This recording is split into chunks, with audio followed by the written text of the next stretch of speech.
대법고경 상권 군화발타라 한역기모룬 번역 이와 같이 나는 들었다. 어느 때 부처님께서 사위국 기수급 고독원에 계실 적에 큰 비구들 500명과 함께 계셨다. 또한 백천의 큰 보살과 많은 하늘용야차건달바들과 또 백천의 우바세우바이들과 사바세계의 주인 범천왕과 하늘의 제석과 사천왕들과 시방세계의 무량한 비구비구니 우바세우바이들과 함께 하셨다. 그때에 열애께서 사중에게 이렇게 설법하셨다. 유가 있으면 고락이 있고 유가 없으면 고락이 없다. 그러므로 고락을 여의는 것이 곧 열반의 으뜸가는 즐거움이니라. 그 500성문 비구는 모두가 아라한이었다. 모든 번뇌가 다하여 다시는 번뇌가 없으며 마음의 자제를 얻으니 비유하자면 큰 용과 같았다. 마음의 좋은 해탈을 얻고 지혜의 좋은 해탈을 얻어 지을 바를 이미 마치고 무거운 짐을 다 벗었으며 자기의 이로움을 얻어 모든 현실, 의매듭을 다하였으며 바른 지혜로 마음을 해탈하여 일체의 마음이 자제한 으뜸가는 바람이를 얻었다. 무량한 학인이 있으니 모두 수다원 사다함 아나함 이 과를 얻었으며 유루법을 성취한 무량한 비구들도 있으며 무량한 아승지 공덕을 성취한 보살마하살도 있었다. 시방에서 온 이도 산수와 비유로 미칠 수 없으며 또한 일체 성문연각이 능히 알 바도 아니었다. 문수사리보살과 대력보살관세음보살미륵보살과 이러한 상수 보살마하살을 제외하고도 무량 아승지 대승이 있으니 비유하자면 땅에서 나온 초목과 같았으며 다른 세계에서 온 보살들도 이와 같아서 이루 헤아릴 수 없었다. 또 비구니 차마, 기마, 가 비구니의 무리와 함께하였으며 미가라의 어머니, 록자모, 라블리는 우바이 비사가, 비사하, 와 말리 부인이 각각 수많은 권속과 함께하였으며 수다타, 장자는 모든 우바세와 함께하였다. 그때에 세존이 대중 가운데서 유비유의 법문을 말씀하셨다. 그때에 바사니 광이 잠자리에서 일어나며 생각하되 나는 지금 세존이 계신 곳에 나아가리라 하고는 곧 떠나 북을 치고 소라, 배를 불면서 부처님이 계신 곳에 나아갔다.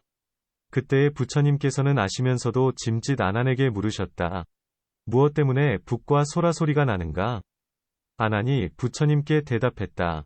바사니광이 부처님께 나오면서 북을 치고 소라를 부는 소리입니다. 부처님께서 아난에게 말씀하셨다. 너도 또한 큰 법고를 쳐라. 내가 지금 대법고경을 강론할 것이다. 아난이 부처님께 여쭈었다. 세존이시여, 제가 이 대법고경이라는 이름을 일찍이 들은 적이 없었습니다. 무엇 때문에 대법고경이라 부릅니까? 부처님께서 아난에게 말씀하셨다. 네가 어떻게 알겠는가? 여기에 모여온 모든 큰 보살들도 모두 이 대법고경의 육자명호를 알지 못하거늘 하물며 네가 듣거나 알 수 있었겠느냐? 아난이 부처님께 대답하였다. 세존이시여, 처음입니다. 이 법문의 명호는 진실로 알기 어렵습니다. 그렇다 아나나, 진실하여 틀림이 없단다. 아나나, 이 대법고경은 세간에 드물게 있으니 마치 우단바라와 같단다. 아난이 부처님께 여쭈었다. 모든 부처님은 이 법을 갖지 않으셨습니까? 부처님이 아난에게 말씀하셨다. 3세의 여러 부처님이 모두 이 법을 가지셨다. 아난이 부처님께 여쭈었다. 만일 그렇다면 사람 중에 뛰어난 이들인 저 여러 보살들은 무슨 까닭으로 모두 여기에 모였으며 저 모든 열애께서는 어찌하여 스스로 그 나라에서 말씀하시지 않습니까? 부처님이 아난에게 말씀하셨다. 아난아, 만일 어떤 아라냐, 의 비구가 산속 굴에 살다가 어느 때 마을에 들어가 막걸식하려 할 적에 길에서 사람이나 짐승에 뒤섞인 시체를 보게 되었다고 하자. 보고 나니 혐오하는 마음이 생겨 걸식을 단념하고 돌아오면서 오호라 괴롭구나. 나 또한 이와 같은 일을 당하겠지, 라고 생각했다. 다른 때에 그는 마음이 편해져서 내가 다시 가서 시체를 관찰하여 혐오하고 멀리하는 마음을 더욱 강하게 하자라고 생각하고는 다시 그 마을에 가서 시체를 찾아 부정상을 닦고 보고 관찰하여 아라한의 과를 얻을 것이다. 이와 같이 다른 세계의 모든 부처님은 무상고 공부정을 말씀하시지 않았는데 그 이유는 무엇인가? 모든 불국토의 법이 이와 같기 때문이다. 저 모든 열애께서 여러 보살들을 위하여 말씀하시기를 훌륭하구나. 어려운 행을 하시는 석가모니 세존이시여, 오탁 국토에 태어나시어 괴로운 중생을 위하여 여러 가지 방편으로 대법고경을 말씀하시는구나. 그러므로 모든 선남자는 이렇게 배워야 할 것이다 라고 하셨다. 저 모든 보살들은 모두 나를 만나 공경하고 예배하고자 여기에 모인 것이다. 여기에 온 뒤에 어떤 이는 초주를 얻거나 십주를 얻었다. 그러므로 대법고경은 만나기가 매우 어렵고, 그러므로 시방의 큰 보살의 무리가 법을 듣기 위하여 와서 모인 것이다. 아난이 부처님께 말씀드렸다. 참으로 좋습니다. 모두 잘 오셨습니다. 저들 모두 이었기 어려운 법을 얻을 것입니다. 부처님께서 아난에게 말씀하셨다. 이와 같이 심오한 경전은 모두가 공유하는 것이 아니다. 그러므로 모두 잘 오셨다. 설레, 고하지 말아라. 아난이 부처님께 여쭈었다. 무엇 때문에 저들 모두가 잘 온 것이 아닙니까? 부처님께서 아난에게 말씀하셨다. 이 경전은 여러 열애의 비밀스런 법장이니 매우 심오하고 미묘하여 이해하기 어렵고 믿기 어렵다. 그러므로 아난아, 모두 잘 오셨다고 말하지 말거라. 아난이 부처님께 여쭈었다. 바사니광이 전쟁터에 임하였을 때에 큰 전고를 치면 듣는 이가 모두 화살을 떨어뜨리는 것과 같지 않겠습니까? 부처님이 아난에게 말씀하셨다. 바사니광이 전고를 칠 때 저들 모두가 북소리를 듣고 기뻐하는 것은 아니다. 겁 많고 약한 자는 두려워하니 죽을 만큼 혹은 죽음에 가까울 만큼 두려워한다. 이와 같이 아나나, 이 대법고경의 이름은 이승들이 믿지 않는 법문이다. 그러므로 아나나, 저 왕이 싸움에 임하여 왕의 큰 북을 치는 것과 같이 이 큰 법고는 모든 부처님의 비밀이니, 부처님이 세상에 나오시고 나서야 강론할 것이다. 그때에 세존께서 대가섭에게 말씀하셨다. 이 모든 비구는 청정순일하고 진실하며 강하여 모든 찌꺼기를 여의었으므로 넉넉히 이 대법고경을 들을 수 있지 않겠느냐? 가섭이 부처님께 대답하였다. 만일에 비구가 계를 범하고 유를 어기면 대목 관련 이 글을 질책할 것입니다. 이와 같은 무리가 있다면 저도 동행하지 않을 터인데 부처님은 오죽하시겠습니까? 지금 이 회중들은 전단나무 숲과 같아서 청정하고 순이라옵니다. 부처님께서 말씀하셨다. 지금 이 회중이 모두 청정순이라더라도 뜻이 감추어진 설법은 잘 이해하지 못할 것이다. 가섭이 부처님께 여쭈었다. 뜻이 감추어진 설법이란 무엇입니까? 부처님이 가섭에게 말씀하셨다. 뜻이 감추어진 설법이란 열애가 결국에는 열반한다고 말하나 사실은 열애가 상주하여 멸하지 않는 것을 가리킨다. 열반에 든다는 것은 헐고 무너지는 법을 가리키는 것이 아니다. 이 수다라는 가리움을 여의고 청정하여 분명하게 드러난 음성으로 백천의 인연을 분별하고 열어 보인다. 그러므로 가섭냐, 이 모든 대중을 다시 관찰해야 할 것이다. 이때에 대가섭이 다시 저 모여온 이들을 관찰하고 어떻게 왔느냐? 라고 물었다. 그러자 찰나간에 믿음이 낮은 중생과 성문연각과 초업의 보살은 스스로 견디기 어려워 물러갈 마음이 생겼다. 비유하자면 왕가의 역사 같은 것이다.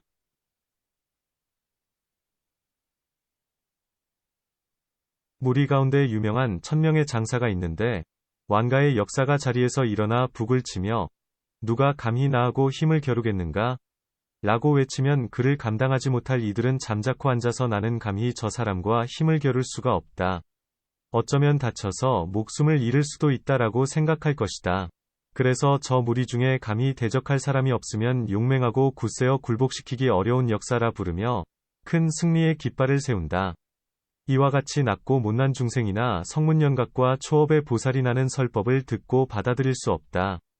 열애는 이미 열반에 드셨는데 다시 상주불멸이라 설법하시니 일찍이 듣지 못한 말씀을 들었다라고 생각하고 자리에서 물러났다. 물러난 것은 무엇 때문인가? 그 사람은 긴 밤 내내 열반에 드는 것에 대하여 헛된 소견만을 닦다가 감추고 가리워지지 않은 청정한 경을 들었기 때문에 자리에서 떠난 것이다. 저 시방에서 온 성문연각과 초업의 보살들을 100천만억 아승지분으로 나누면 나머지 1분 임어무니 그 보살마하살은 법신이 상주하여 변하지 않음을 믿고 이해하는 사람이라 할 수 있다. 그리하여 편안히 머물러 열애의 모든 장경을 수지하며 또한 능히 해설하고 세간을 아니하며 숨고 감추어진 모든 말을 해석하여 알며 요의와 불효의 경을 모두 잘 관찰하였고 금계를 파괴하는 중생을 항복시키고 청정하고 덕있는 이를 존경하고 섬기었다. 또한 마하야나에서 크고 맑은 믿음을 얻어 이승에 대하여 기괴한 생각을 일으키지 않으며 이러한 크고 넓은 반광대 경을 제외한 다른 경을 말하지 않으며 오직 열애의 상주하심과 열애장이 있음을 말하되 공을 버리지 않으며 또한 신견을 공하게 하지 않아 저 일체 유의의 자성을 공하게 하였다. 부처님께서 가섭에게 말씀하셨다. 너는 다시 대중에게 모두가 이 대법고경의 반광일승, 즉 대승의 믿기 어려운 경을 듣고자 하는가? 라고 묻되 이와 같이 3번을 물어라. 가섭이 부처님께 말씀드렸다. 알겠습니다. 세존이시여. 그리고 곧 자리에서 일어나 우통을 벗어 오른쪽 어깨를 드러내고 오른쪽 무릎을 땅에 대고 머리를 숙여 부처님 발에 예배하고 오른쪽으로 3번 돌고 나서 대중에게 말하였다. 모두 이 대법고경을 듣고자 하는가? 열애께서 이제 그대들을 위하여 널리 일승을 말씀하실 것인데 이른바 대승이어서 모든 성문영각의 경계를 뛰어넘은 것이다. 이렇게 3번 외치니 그들은 모두 대답하였다. 즐거이 듣기를 원합니다. 대가섭이시여, 우리 모두는 듣기 위하여 왔으니 불쌍히 여기셔서 우리를 위하여 대법고경을 말씀하여 주십시오. 가섭이 다시 말하였다. 그대들은 무엇을 믿는다고 말할 것인가? 그들이 즉시 대답하였다. 비유하자면 나이가 겨우 20살인 선비에게 100살짜리 아들이 있다고 부처님께서 말씀하셔도 우리들은 그렇게 따라 믿을 것입니다. 하물며 바른 법을 말씀하시는데 어찌 믿지 않겠습니까? 우리가 그렇게 믿는 것은 어째서입니까? 열애는 말씀하신 대로 행하시며 안목 이청정하여 두루 비추시되 걸림이 없으시고 그 불안으로서 저희들의 마음을 관찰하여 아시기 때문입니다. 가섭은 찬탄하였다. 참으로 좋은 말이로다.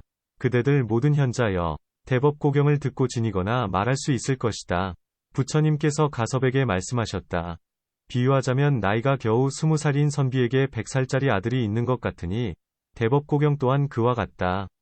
그 이유는 무엇인가? 열애는 열반하였는데 다시 상주한다 하며 일체는 무아인데 다시 알을 말하기 때문이다. 그들이 곧 부처님께 여쭈었다. 오직 부처님만 아실 것입니다. 세존께서 말씀하신 것처럼 저희들도 이와 같이 받아서 간직하겠습니다.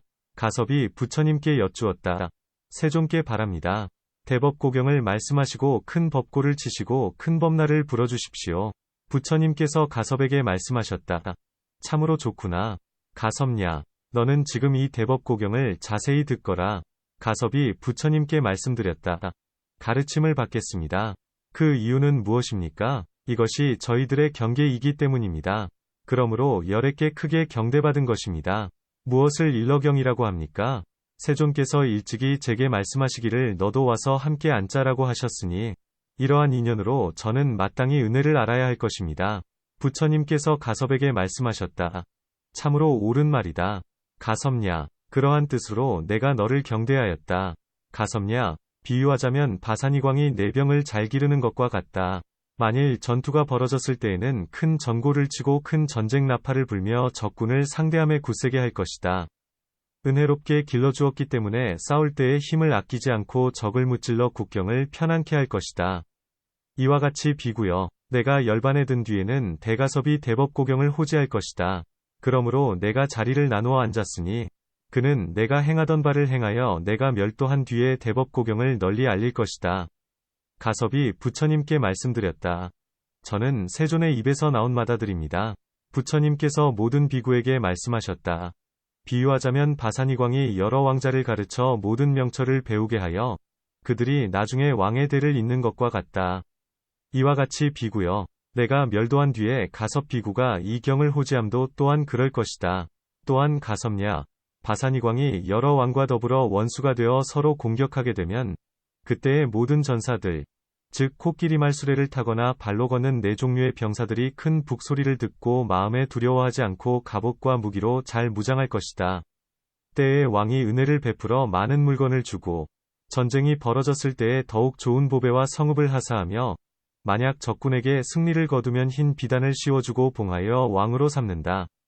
이와 같이 가섭냐, 나의 모든 성문 비구비구니와 우바세우바이가 계율과 같이 바라제목차를 배우면 또 유리를 성취하여 잘 머물면 열애는 그에게 인천의 안락을 줄 것이다. 대공이 있어 4가지 마군, 마를 항복시킨 사람에게는 사진 제로 해탈하는 흰 비단을 그 머리에 씌워줄 것이다. 만약 더욱 믿고 알아서 불장이 되어와 상주하는 법신을 구하는 사람에게는 열애께서 그때의 살바약의 물을 그 정수리에 부어주고 대승의 흰 비단을 그 머리에 씌워줄 것이다. 대가섭냐, 내가 지금 이와 같이 대승의 흰 비단을 내 머리에 씌워줄 것이니 너는 미래의 무량한 부처님 처소에서 마땅히 이 경을 호지해야 한다. 가섭냐, 명심하여라. 너는 내가 멸도한 뒤에 이와 같이 이 경전을 잘 호지하여야 한다.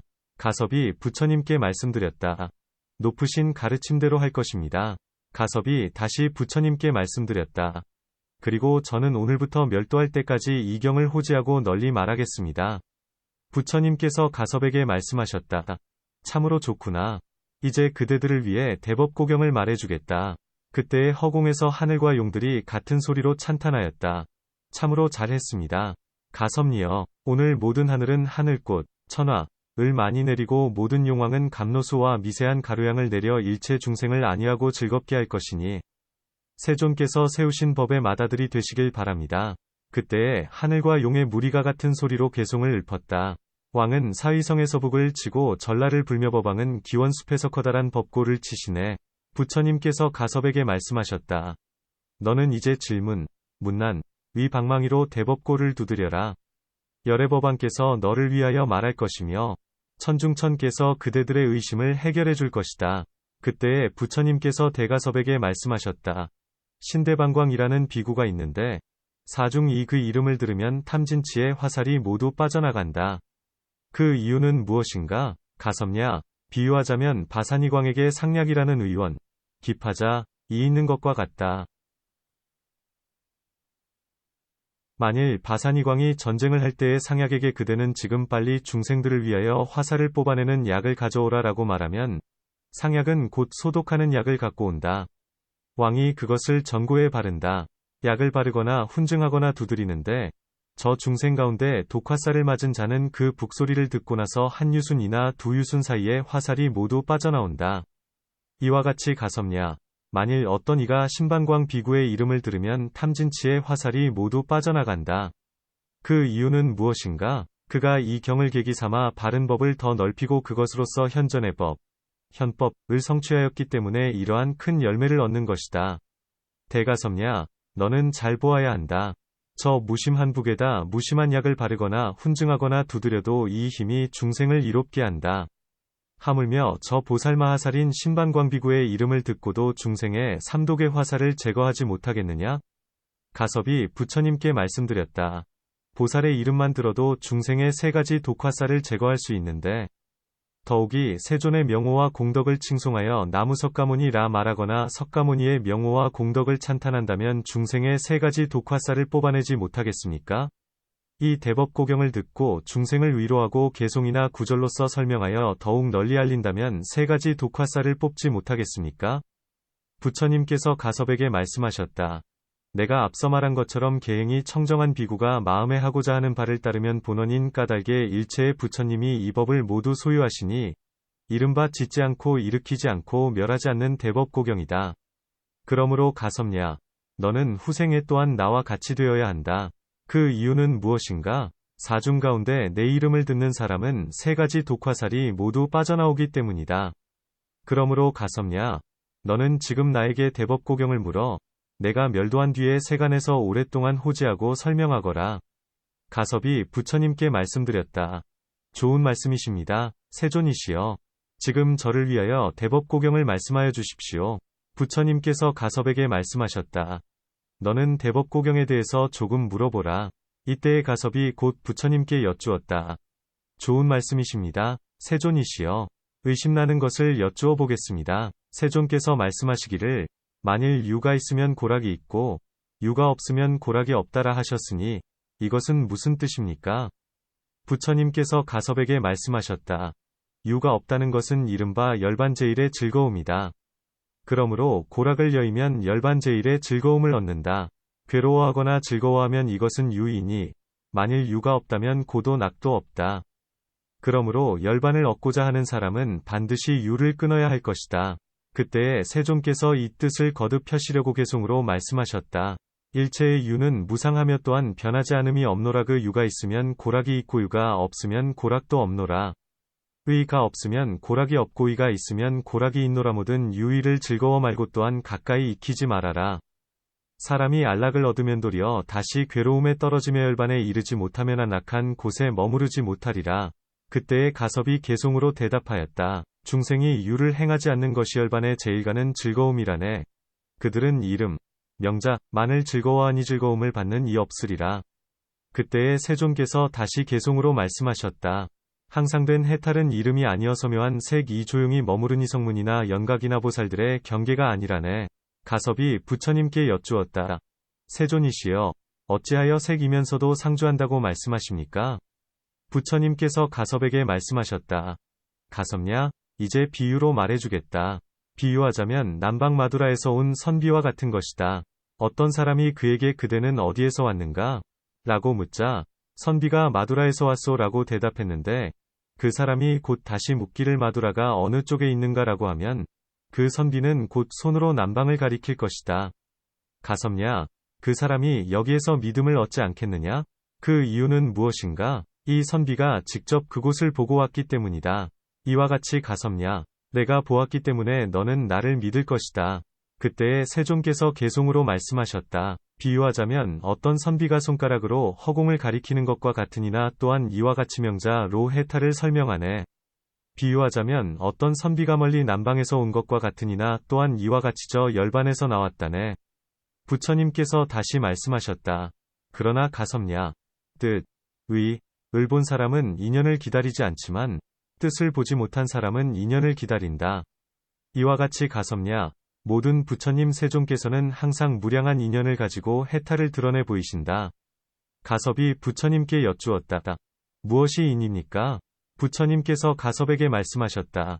인이란 일, 사이다. 가섭이 부처님께 여쭈었다. 무엇이 연입니까? 부처님께서 가섭에게 말씀하셨다. 연이란 기댐이다. 가섭이 부처님께 말씀드렸다. 다시 드러내 보여주시기를 바랍니다. 무엇이라 비유할 수 있습니까? 부처님께서 가섭에게 말씀하셨다. 만약 부모를 통해 아이를 낳았다면 어머니는 인이요, 아버지는 연이다.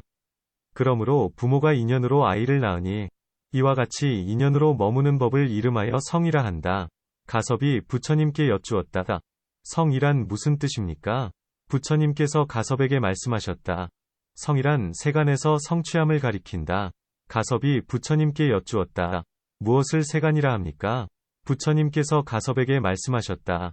중생이 화합하여 세운 것이다. 가섭이 부처님께 여쭈었다. 무엇을 중생이라 합니까? 부처님께서 가섭에게 말씀하셨다. 법이 모여서 세워진 것이다. 가섭이 부처님께 여쭈었다. 무엇을 법이라 합니까? 부처님께서 가섭에게 말씀하셨다. 법이 아닌 것, 비법, 도법이며 법 또한 법이 아니다. 법은 다시 두 가지가 있다. 어떤 두 가지인가? 유의와 무의, 색과 비색이니 다시 제3의 법은 존재하지 않는다. 가섭이 부처님께 여쭈었다. 법은 어떠한 형태를 취합니까? 부처님께서 가섭에게 말씀하셨다. 법이란 색이 아니다. 가섭이 부처님께 여쭈었다. 법이 아닌 것은 어떠한 형태를 취합니까? 부처님께서 가섭에게 말씀하셨다. 법이 아닌 것도 역시 색이 아니다. 가섭이 부처님께 여쭈었다. 만일 법과 법 아닌 것이 색이 아니면 상도 없다면 무엇을 법이라 하며 무엇을 법 아닌 것이라 합니까? 부처님께서 가섭에게 말씀하셨다. 법이란 열반이여, 법 아닌 것이란 유다. 가섭이 부처님께 여쭈었다. 만일에 법과 법 아닌 것이 색이 아니면 형상도 없다면 저 지혜로운 사람은 어떻게 알며 무엇을 알며 어찌하여 저 형상을 압니까? 부처님께서 가섭에게 말씀하셨다. 중생이 생사 가운데 살면서 가지가지 복덕과 청정한 선근을 익히면 이것은 바른 행, 정행이다. 만일 그가 이러한 법을 행하면 일체 청정한 형상이 생겨날 것이니 이 법을 행하는 사람을 법다운 중생이라 한다. 중생이 생사 가운데 살면서 가지가지 복스럽지 못하고 악한 일을 행하면 이는 착하지 못한 업이다. 만일 그가 이러한 그릇된 법을 행하면 온갖 악하고 부정한 형상이 생겨나니 이러한 그릇된 법을 행하는 사람을 법답지 못한 중생이라 한다. 가섭이 부처님께 여쭈었다. 세존이시여, 무엇을 중생이라 합니까? 부처님께서 가섭에게 말씀하셨다. 중생이란 사계를 거두어 세운 것이니 이른바 안, 내, 의지계 수계 화계 풍계 및 입처, 타섯 근, 그리고 13연기지 무진이경 가운데 부정한 사유에서 무명이 생긴다. 그러므로 13지이다. 라고 했다. 재생버튼수 상사심 의식을 이르며 이들을 중생법이라 하니 가섭냐, 알아두거라. 이것을 일체법이라고도 한다. 가섭이 부처님께 여쭈었다. 이 가운데 어떤 법을 중생이라 합니까? 부처님께서 가섭에게 말씀하셨다. 이 가운데 한 번만을 중생이라 하는 것은 아니다. 그 이유는 무엇인가? 가섭냐. 비유하자면 바산이광의 북과 같다. 무엇을 북이라 하겠느냐? 가섭이 부처님께 대답하였다. 말씀하신 북은 가죽과 나무와 북채. 이 세 가지 법이 화합한 것. 이것을 북이라 부릅니다. 부처님께서 가섭에게 말씀하셨다. 이와 같이 화합하여 세운 것을 중생이라 부른다. 가섭이 부처님께 여쭈었다. 북소리를 내는 것은 북이 아닙니까? 부처님께서 가섭에게 말씀하셨다. 북소리를 내는 것을 떠나서도 북은 소리를 갖고 있으니 바람이 움직이기 때문이다. 가섭이 부처님께 여쭈었다. 북은 법입니까? 법 아닌 것입니까? 부처님께서 가섭에게 말씀하셨다. 북은 법도 아니면 법 아닌 것도 아니다. 가섭이 부처님께 여쭈었다. 그렇다면 무엇이라 부릅니까? 부처님께서 가섭에게 말씀하셨다. 법도 아니고 법 아닌 것도 아닌 것을 무기라 한다. 가섭이 부처님께 여쭈었다. 무기법이 있다면 세간에는 당연히 삼법이 있을 것입니다. 부처님께서 가섭에게 말씀하셨다. 무기법의 형상이란 남자도 아니고 여자도 아닌 것과 같다. 남자도 아니요 여자도 아니어서 불남이라고 하니 무기법의 형상 또한 이와 같다. 가섭이 부처님께 여쭈었다. 세존께서 말씀하신 것과 같다면 부모가 화합하여 아이를 낳되 부모에게 중생의 종자가 없다면 부모의 인연이 되지 못할 것입니다. 부처님께서 가섭에게 말씀하셨다. 그 중생의 종자가 없는 것을 열반이라 한다. 항상 불남인 경우도 이와 같다. 그 이유는 무엇인가? 비유하자면 바산이광이 적국과 싸울 때에 그의 모든 전사들은 장부의 녹을 먹지만 용맹하지 못한 사람은 장부라 하지 않는 것과 같다. 이와 같이 중생의 종자가 없는 이는 부모라 하지 못하니 항상 불남인 경우도 이와 같다. 가섭이 부처님께 여쭈었다. 세존이시여, 선법 불선법 무기법이라 하셨는데 무엇이 선법이며 무엇이 불선법이며 무엇이 무기법입니까? 부처님께서 가섭에게 말씀하셨다. 가섭냐, 즐거운 느낌은 선법이고 괴로운 느낌은 불선법이며 괴롭지도 않고 즐겁지도 않은 느낌은 무기법이니 이 세 가지 법을 중생이 항상 접촉한다. 즐거운 느낌이란 이른바 천상과 인간의 오욕의 공덕이고 괴로운 느낌이란 이른바 지옥 축생아귀야수라이며 괴롭지 않고 즐겁지 않은 느낌이란 이른바 쇠버짐, 백선, 따위이다. 가섭이 부처님께 여쭈었다. 이것은 그렇지 않은 것 같습니다. 부처님께서 가섭에게 말씀하셨다. 즐거움에서 괴로움이 생겨나고 괴로움에서 괴로움이 생겨나니 저것이 무기이다. 가섭이 부처님께 여쭈었다. 비유하자면 어떤 것입니까? 부처님께서 가섭에게 말씀하셨다. 음식 때문에 질병이 생기는데 음식은 즐거움이고 병은 괴로움이며 쇠버짐 따위는 무기라 한다. 가섭이 부처님께 여쭈었다. 만일 괴로움과 즐거움을 무기라 한다면 부모와 자식 또한 무기입니까? 부처님께서 가섭에게 말씀하셨다. 그것은 그렇지 않다. 가섭이 부처님께 여쭈었다. 비유하자면 어떤 것입니까? 부처님께서 가섭에게 말씀하셨다. 비상비비상 등의 하늘 내지 무상천은 항상 아들의 법, 자법에 머무니 선 또한 이와 같다. 가섭이 부처님께 여쭈었다. 세존이시여, 부처님께서 말씀하시기를 수상 이중생이라 하셨습니다. 그러므로 비상비비상천은 당연히 중생이 아니겠습니다. 부처님께서 가섭에게 말씀하셨다. 그들에게는 행할 분수, 행분가 있다. 내가 이 중생법을 말한 경우에는 무상천을 제외한 것이다. 가섭이 부처님께 여쭈었다. 중생은 색입니까? 색 아닌 것입니까? 부처님께서 가섭에게 말씀하셨다. 중생은 색도 아니면 색 아닌 것도 아니다. 그러나 저 법을 성취한 것을 중생이라 한다. 가섭이 부처님께 여쭈었다. 만일 이와 같이 중생 아닌 법을 성취하여 따로 다른 중생이 있다면 당연히 무색천은 없을 것입니다. 만약 그렇다면 두 가지 세간법 즉 색과 무색이 없겠습니다. 부처님께서 가섭에게 말씀하셨다. 가섭냐, 법도 색이 아니면 법 아닌 것도 색이 아니다. 가섭이 부처님께 여쭈었다. 세존이시여, 어찌하여 법과 해탈이 함께하며 법 아닌 것이 해탈과 함께하는 것입니까? 무색천에도 해탈이 있는 것입니까? 부처님께서 가섭에게 말씀하셨다. 그렇지 않다. 다만 유의법과 무의법뿐이다. 그러므로 무색천은 유의수이고 해탈은 무의법이며 무색천에는 색성이 있다. 가섭이 부처님께 말씀드렸다.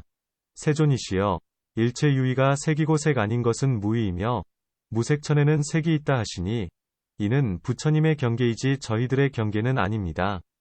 부처님께서 가섭에게 말씀하셨다. 참으로 좋은 말이다. 이는 내 경계이지 그대들의 경계가 아니다. 그러므로 모든 부처님이 해탈에 이르면 그들은 모두 색이 있으며 해탈에도 또한 색이 있느니라. 부처님께서 가섭에게 말씀하셨다. 무엇을 무색천이라 하는가? 이 하늘, 천처에서 짓는 바를 너는 알겠느냐? 가섭냐? 어찌하여 유색천을 무색수라 부르는가?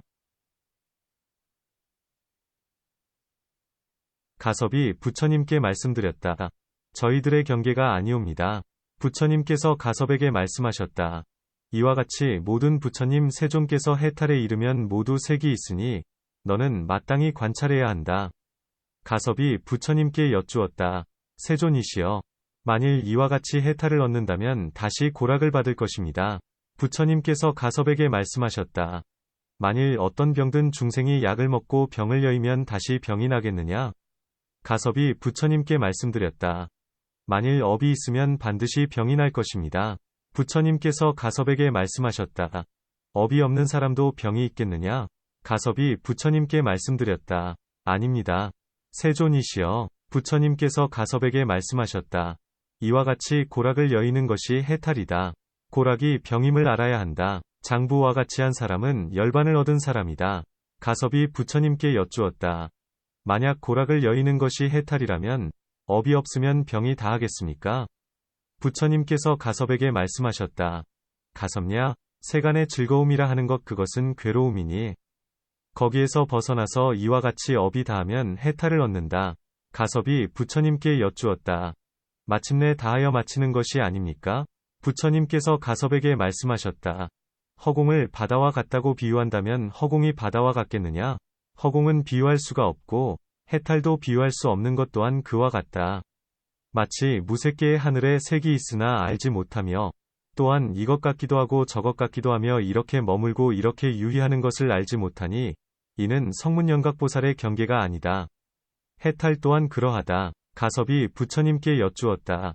세존이시여, 일체 중생은 누가 지었습니까? 부처님께서 가섭에게 말씀하셨다. 가섭냐? 중생이 스스로 지었다. 가섭이 부처님께 여쭈었다. 무슨 말씀이십니까? 부처님께서 가섭에게 말씀하셨다. 복을 짓는 이는 부처이고 악을 짓는 이는 중생이다. 가섭이 부처님께 여쭈었다.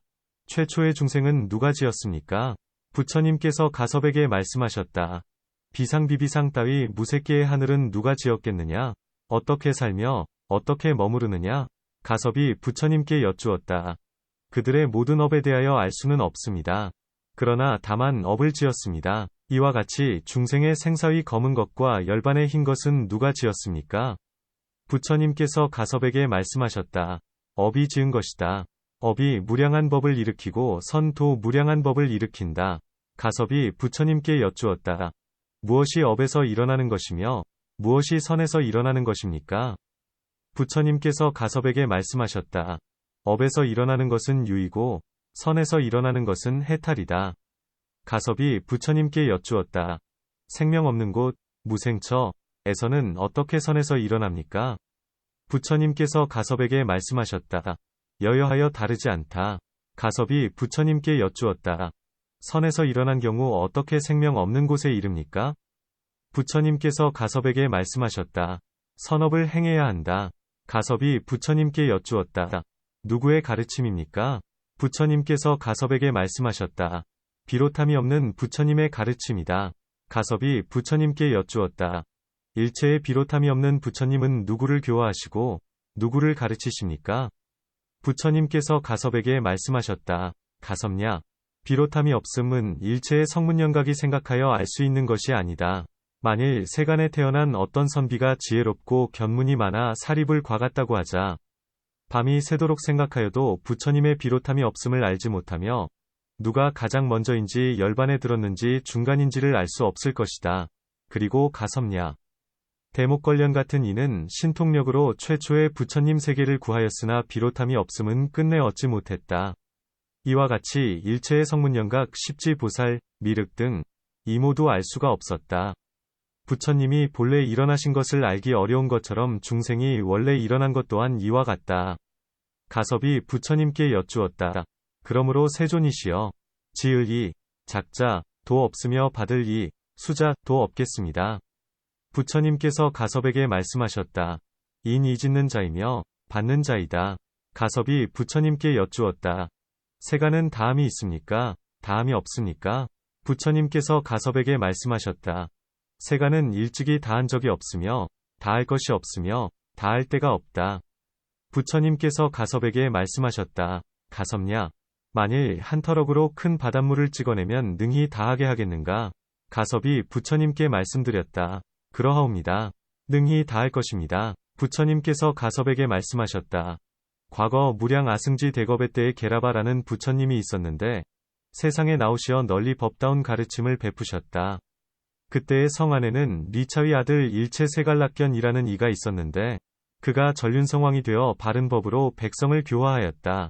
왕은 백천권속과 함께 부처님 처소에 나아가 부처님의 발에 정례하고 오른편으로 3번 돌아 공양을 드린 뒤에 부처님께 저는 얼마나 오랜 시간이 지나야 보살도를 얻겠습니까? 라고 여쭈었다. 부처님은 대왕에게 말씀하셨다. 전륜성왕이 곧 보살이니 다시 다를 것이 없습니다. 그 이유는 무엇입니까? 다른 사람 중에 재석 범왕과 전륜성왕이 될 이가 없기 때문입니다.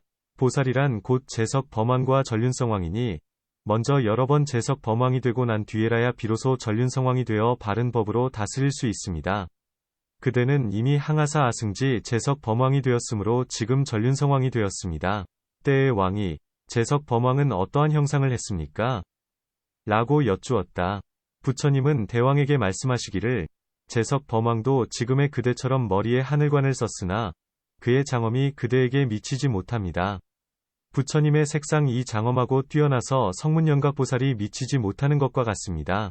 부처님의 장엄하심처럼 그대도 또한 이와 같습니다. 라고 하셨다. 가섭냐? 그때의 전륜성왕이 다시 부처님께 제가 얼마나 오랜 시간이 지나면 성불하겠습니까? 라고 여쭈었다. 부처님께서 대왕에게 말씀하셨다. 무릇 깨달음을 얻는 데는 시간이 매우 오래 걸리는 법입니다. 그 이유는 무엇입니까? 가령 대왕께서 그 복덕을 버리고 다시 번부가 되어 한 터럭으로 큰 바닷물을 찍어내어 바닷물이 거의 말라서 남은 것이 소 발자취같이 되면 열애가 세상에 나오실 것이니 그 이름은 등광열의 응공등정각입니다. 그때에 지자재라는 국왕이 있을 것입니다. 등광열애께서 왕에게 장차 부처를 이루리라고 수기하실 것입니다. 그대는 그때에 반드시 그 왕의 맏아들이 되어서 함께 수기를 받을 것입니다. 때에 그 열애께서 대왕이여, 그대의 이 맏아들은 옛날부터 지금에 이르도록 큰 바닷물이 마르려 할 때까지 그대의 아들로 태어나 그 중간에 작은 왕이 되지 않고 재석 범왕과 전륜성왕이 되어 바른 법으로 교화하였습니다. 지자재의 대왕이여, 그대의 이 맏아들은 이와 같이 용맹정진했습니다. 지자재여, 보리는 얻기 어려우니 이 인연 때문에 비유로 말씀드리겠습니다. 지자재여, 그대의 이 맏아들은 6만 명의 처녀가 있었습니다. 단정하고 어여쁘며 영락으로 장엄하여 모양이 천녀와 같았으나 침뱉듯이 그것을 버렸습니다. 애욕이란 무상하고 위태로워 항상 되지 못함을 알고 나는 출가할 것이다 라고 말했습니다. 집이 집안임을 믿어 집을 버리고 도를 배웠습니다. 그러므로 그 부처님께서 이 동자에게 오는 세상에 부처님이 계시리니 명호는 석가모니이시고 세계의 이름은 인이며 너의 이름은 일체세갈락결리차 동자일 것이다. 부처님께서 열반하신 뒤에 정법이 멸하려 할 때가 80년이 남으면 비구가 되어 부처님의 명호를 지니고 이 경을 선양하되 목숨을 돌아보지 않고 할 것이다. 100년의 수명을 마치면 안락국에 태어나 큰 실력을 얻고 제8지에 머물러 한 몸은 도솔천에 있고 한 몸은 안락국에 있으며 다시 한 몸을 변화하여 아일다 부처님께 이수다라를 물을 것이다 라고 말씀하셨습니다. 때에 지자재왕이 아들에게 수기하심을 듣고 기뻐하며 춤추면서 오늘 열애께서 내 아들이 제8지를 얻을 것이라고 수기하셨다고 할 것이다. 때에 그 동자가 수기하신 말씀을 듣고 더욱 부지런히 정진할 것이다. 가섭이 부처님께 여쭈었다. 그러므로 세존이시여, 터럭으로 큰 바다를 찍어내어도 오히려 다할 수 있을 것입니다. 부처님께서 가섭에게 말씀하셨다. 이 뜻이 무엇인가? 가섭이 부처님께 말씀드렸다. 세존이시여, 비유하자면 장사꾼이 돈을 새어 그릇 속에 두고 그의 아들이 울 때마다 한 푼씩 주어 그 그릇 안에 돈이 날마다 줄어드는 것과 같습니다. 이와 같이 보살마하살도 큰 바닷물에서 한 방울 한 방울 줄어드는 것을 다 알며 또한 다른 곳에 있는 것도 아십니다. 하물며 세존께서 중생의 큰 모임, 대취, 이 다하는 것을 모르시겠습니까? 다만 모든 중생은 줄어들지 않음을 일체의 성문영각은 알지 못하고 오직 부처님만 아십니다. 부처님께서 가섭에게 말씀하셨다. 참으로 좋은 말이다. 네가 말한 것과 같다. 중생의 큰 모임은 다할 데가 없느니라. 가섭이 부처님께 여쭈었다. 중생이 열반에 드는 것은 다함이 있습니까? 다함이 없습니까? 부처님께서 가섭에게 말씀하셨다. 중생은 다함이 없다. 가섭이 부처님께 여쭈었다. 어찌하여 중생은 다함이 없습니까? 부처님께서 가섭에게 말씀하셨다. 만일 중생이 다함이 있다면 당연히 줄어듦, 송감이 있을 것이고 이 수트라는 보람, 위,이 없게 될 것이다. 그러므로 가섭냐, 모든 부처님 세존께서 열반에 드시는 것은 모두가 항상 머무르시는 것, 상주이다. 이러한 까닭에 모든 부처님 세존께서 열반에 드시는 것은 곧 사라지는 것이 아니다. 가섭이 부처님께 여쭈었다. 어찌하여 모든 부처님 세존은 열반에 드셔도 끝내 사라지지 않습니까? 부처님께서 가섭에게 말씀하셨다. 그렇다. 그렇다. 집이 무너지면 허공이 되니 참으로 이와 같이 모든 부처님의 열반은 곧 해탈인 것이다.